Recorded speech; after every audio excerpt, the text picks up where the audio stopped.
Guide IAS Academy. So without wasting any time, let's get started.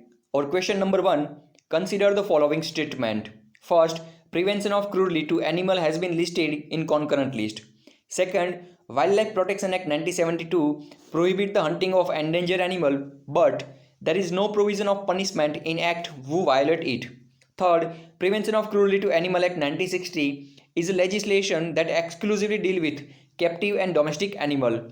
So here we will have to find out which of the above statement is our correct one. We have option A 1 and 2, B 1 and 3, C 3 only, D all of the above statement. Now let me have a look into explanation. So here our first statement, that is correct one. Why? Because prevention of cruelty to animal has been listed under concurrent list, which means that union and state government both have power to enact legislation in this matter, right? And so our first statement, that is correct one. Our second statement, before that let you understand what is Wildlife Protection Act 1972. So Wildlife Protection Act 1972, it was enacted with main aim to safeguard all plant and animal species in the country to ensure environment and ecological security, right? So Wildlife Protection Act 1972, it prohibits the hunting of endangered animal, as well as it also provides provision for establishment of wildlife sanctuary, national park and zoo. Under section 51 of this act, it provides that any person who violate above act shall on conviction be punishable with imprisonment for 3 years or fine which may extend it to 25,000 or both. And so our second statement, that is incorrect one. Our third statement, that is correct one, because Prevention of Cruelty to Animal Act 1960 is legislation which exclusively deal with captive and domestic animal, right? Hence our third statement, that is correct one. And under this act, it also provides definition of animal. Animal is any living creature other than human being, and it also provides definition of captive and domestic animal, right? We do not have to further dig definition of captive animal and domestic animal. We just have to remember is that captive animal definition and domestic animal definition has been given under this act. Hence we can say that our final answer for this question will be B, that is 1 and 3 only, right? Now let me have a look into question number 2. So question number 2. Question 2. With respect to e-waste management rule in India, consider the following statement. First, e-waste rule 2060 state that import of electric and electronic equipment is allowed only to producer having extended producer responsibility authorization. Second, state government have mandate to grant or refuse extended producer responsibility authorization to producer. So here we will have to find out which of the above statement is our correct one.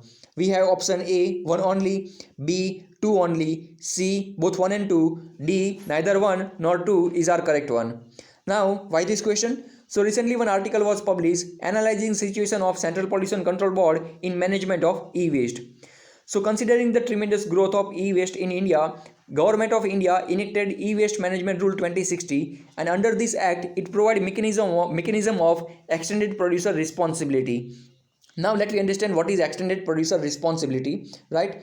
So consider that I am a manufacturer of smartphone and I have sold some quantity of smartphone in the market. Now whenever I am selling this smartphone, I will provide one scheme to my consumer, and I will say them whenever they are done with their smartphone, they can deposit their smartphone back to our store, and I will use this smartphone which is now e-waste. I will use this e-waste, either I will recycle them, or I will use them for another purpose, or I will sustainably dispose them, right? And how I will do that? How I will collect all the smartphone from the market? I will use take back system, or I will set up collection center all across my reach. Now before that I required extended producer responsibility authorization certificate from Central Pollution Control Board.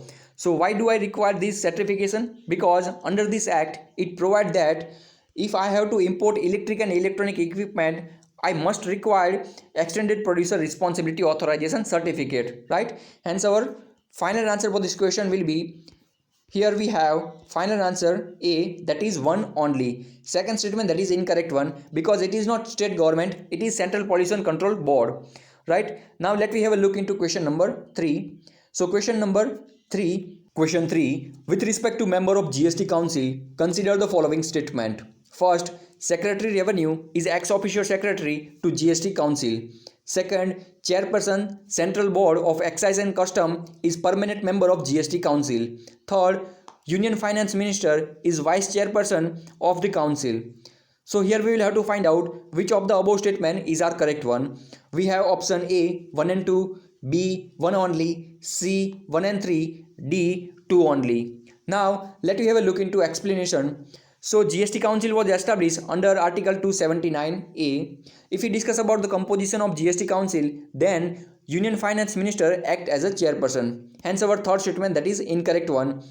Further member include Union Minister of State in the charge of Revenue of Finance. Then Minister in charge of Finance or Taxation or any other minister nominated by each state government act as a member. In addition to that, Secretary Revenue is ex officio secretary to the GST Council. Hence our first statement, that is correct one. Our second statement, that is incorrect one. Why? Because chairperson Central Board of Excise and Custom act as a permanent invitee and not a permanent member, right? He is a permanent invitee with non-voting power. Hence we can say that our final answer for this question will be B, that is 1 only. Now let me have a look into question number 4. Question 4. Kamchatka Peninsula divide A, Sea of Okhotsk and Arctic Sea, B, Arctic Ocean and Pacific Ocean, C, Sea of Okhotsk and Bering Sea, and D, Arctic Sea and Siberian Sea. So Kamchatka Peninsula is extended part of Russia. So here as we can see that here we have Kamchatka Peninsula which divide Sea of Okhotsk and Bering Sea. Hence our final answer for this question will be C, that is Sea of Okhotsk and Bering Sea. Now let me have a look into question number 5. Question 5. Consider the following statement regarding Judge Inquiry Act 1968. So why this question? So UPSC has already asked question on Judge Inquiry Act 1968 in Prelim 2019.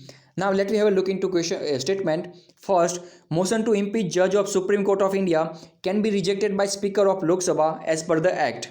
Second, if notice is given of motion for removal of judge, it must be signed by not less than 100 member of Lok Sabha as per the Act. So here we will have to find out which of the above statement is our correct one. We have option A 1 only, B 2 only, C both 1 and 2, D neither 1 nor 2 is our correct one. In this question we have to be cautioned, right? Because question is asking about Judge Inquiry Act 1968. Why I am empathizing on this act? Because our constitution provide only 2 provision related to impeachment of judge. So first provision is that Judge of Supreme Court shall remove from his office only after order passed by President, and President pass order only after both House of the Parliament pass a motion with special majority. That is first provision. And second provision is that it provide ground. So Judge of Supreme Court shall remove on the ground of proven misbehavior or incapacity. Other than these 2 provision, all provision are provided under Judge Inquiry Act 1968, right? So both of the here both of the statement is our correct one, right? Because both of statement are provided under Judge Inquiry Act 1968. And so our final answer for this question will be C, that is both 1 and 2. So this is all for today. Thank you so much for watching this video. You can also solve rest of 5 questions by clicking link below in description. Thank you. See you soon in next video.